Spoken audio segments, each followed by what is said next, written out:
সুপ্রিয় দর্শক, আসসালামু আলাইকুম। সবাইকে স্বাগত জানাচ্ছি আজকে গুরুত্বপূর্ণ সংবাদে। প্রথমেই জানিয়ে দিচ্ছি সংবাদ শিরোনাম, পরে বিস্তারিত। সেনাবাহিনীর অভিযানে রুমিন ফারহানার বাসা থেকে ৬৫৮ কোটি টাকা উদ্ধার, গোটা দেশ স্তব্ধ।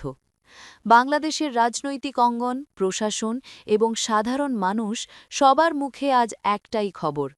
সেনাবাহিনীর বিশেষ অভিযানে রুমিন ফারহানার বাসভবন থেকে উদ্ধার হয়েছে অবিশ্বাস্য পরিমাণ অর্থ। সংখ্যাটি শুনলেই চোখ কপালে উঠবে। ৬৫৮ কোটি টাকা। বিস্তারিত জানার আগে হৃদয় ছুঁয়ে যাওয়া একটি অনুরোধ।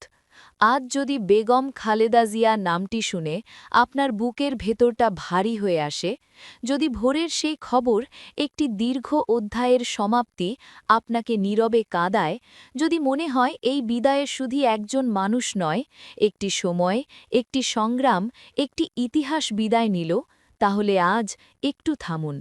কমেন্টে শুধু লিখুন, আল্লাহ তাকে জান্নাত নসিব করুন। আর যদি আপনি চান তার জীবনের গল্প ভুলে না যাওয়া হোক, তার লড়াই বিকৃত না হোক, তার অবদান নীরবে মুছে না যাক, আর ইতিহাস যেন মানুষের কাছেই বেঁচে থাকে, তাহলে অনুগ্রহ করে চ্যানেলটি সাবস্ক্রাইব করুন। সাবস্ক্রাইব মানে কেবল একটি বাটন চাপা নয়, এটি শ্রদ্ধা জানানো, স্মৃতিকে ধরে রাখা আর সত্যকে নীরবে পাহারা দেওয়ার এক ছোট্ট অঙ্গীকার। চলুন নীরব না থেকে বিস্তারিত জেনে নিই। রুমিন ফারহানার বাসা থেকে এমন বিপুল অর্থ উদ্ধারের ঘটনায় দেশ জুড়ে সৃষ্টি হয়েছে তুমুল আলোড়ন। অনেকে বলছেন, স্বাধীনতার পরবর্তী সময়ে এত বড় অঙ্কের নগদ অর্থ একসাথে উদ্ধার হওয়ার ঘটনা এই প্রথম। প্রশ্ন উঠছে, এত টাকা কিভাবে এলো, কারা দিল, আর কোথায় ব্যবহার হওয়ার কথা ছিল? বিশেষ গোয়েন্দা তথ্যের ভিত্তিতে সেনাবাহিনীর একটি টাস্ক ফোর্স রাজধানীর একটি অভিজাত এলাকায় অবস্থিত ওই রাজনীতিবিদের বিলাসবহুল বাসভবনে হানা দেয়। অভিযানটি চলে গভীর রাত থেকে ভোর পর্যন্ত।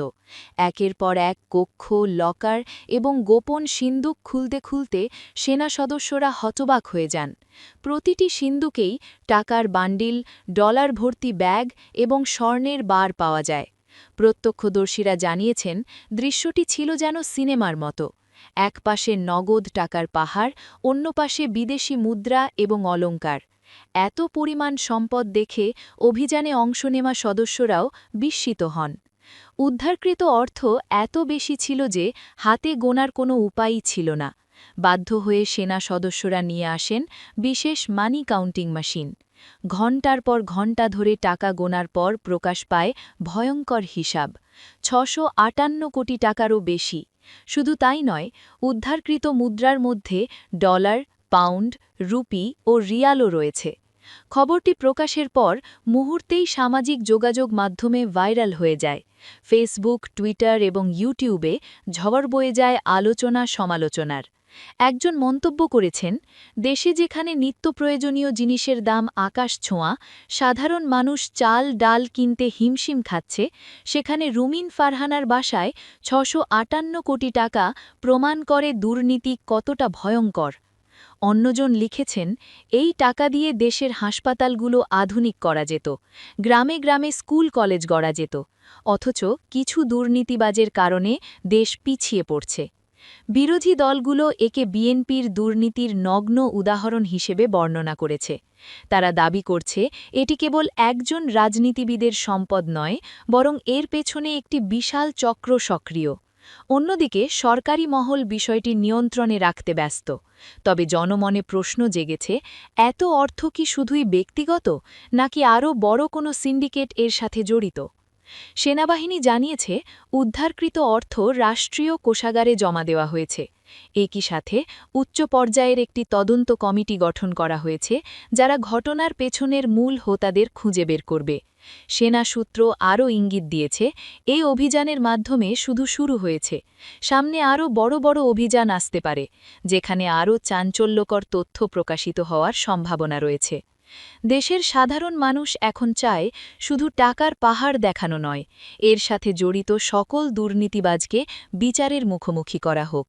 কারণ আগেও বহুবার দেখা গেছে অর্থ উদ্ধারের ঘটনা আলোচনায় এলেও শেষ পর্যন্ত প্রকৃত অপরাধীরা শাস্তি পায় না।